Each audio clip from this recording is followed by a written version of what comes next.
La transfiguration, la lumière divine manifestée dans la matière.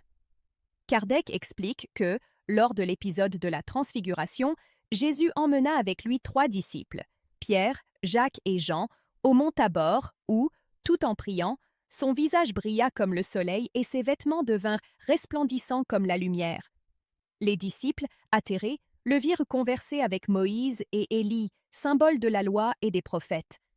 Cet événement, loin d'être un prodige mystique, fut la manifestation visible de la nature spirituelle de Jésus qui s'élevait à une vibration de lumière perceptible au sens spirituel des présents.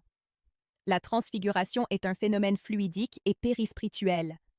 Le corps physique de Jésus, gouverné par un esprit pur, était hautement malléable aux vibrations de l'âme. En élevant sa pensée et sa volonté, il spiritualisait la matière, la rendant translucide, de sorte que la lumière intérieure se projetait vers l'extérieur. Cette luminosité ne venait pas de l'extérieur, mais du Christ lui-même, la lumière morale transformée en lumière physique. La biologie énergétique et la biophotonique moderne montrent que le corps humain émet des particules de lumière, les biophotons, dont l'intensité augmente avec des états d'émotion élevés, la prière et la méditation. En Jésus, esprit pur et pleinement conscient, cette émission atteignait le degré maximum possible, la radiation spirituelle convertie en lumière visible.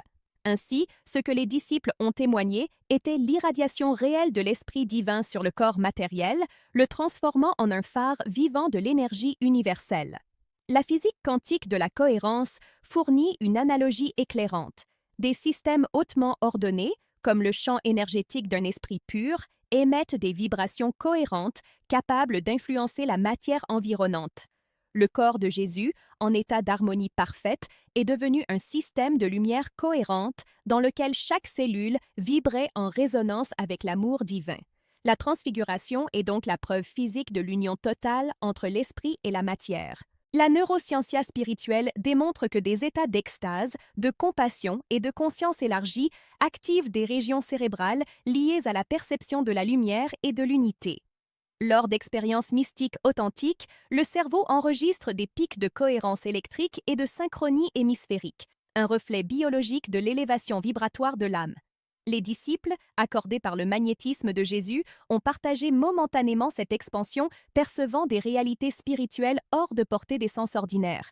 Kardec explique que Moïse et Élie ne sont pas apparus physiquement, mais spirituellement, visibles aux yeux de l'âme des disciples.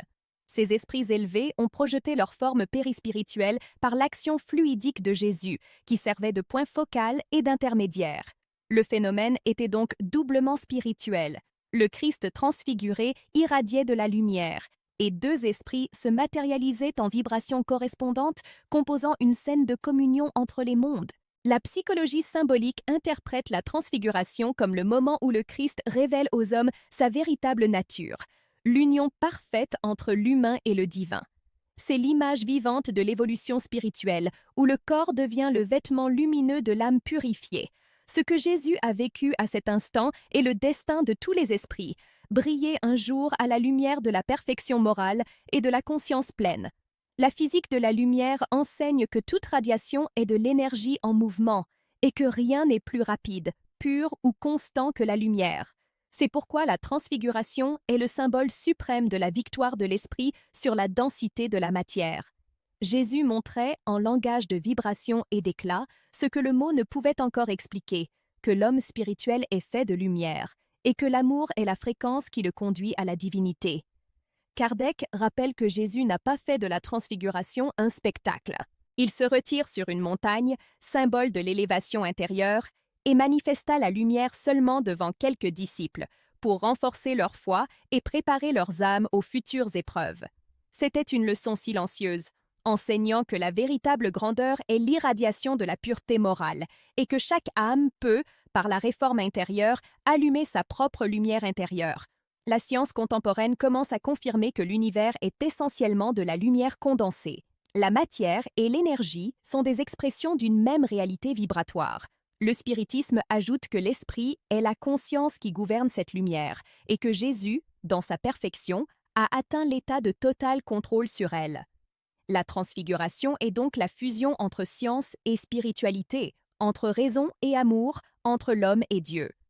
Comprendre la transfiguration, c'est comprendre que la lumière qui émanait de Jésus habite aussi en nous, attendant le moment de se réveiller. Chaque acte de bonté, chaque pensée élevée, chaque prière sincère est une étincelle de cette même lumière divine en expansion. Si cette réflexion vous a apporté inspiration et sérénité, partagez-la.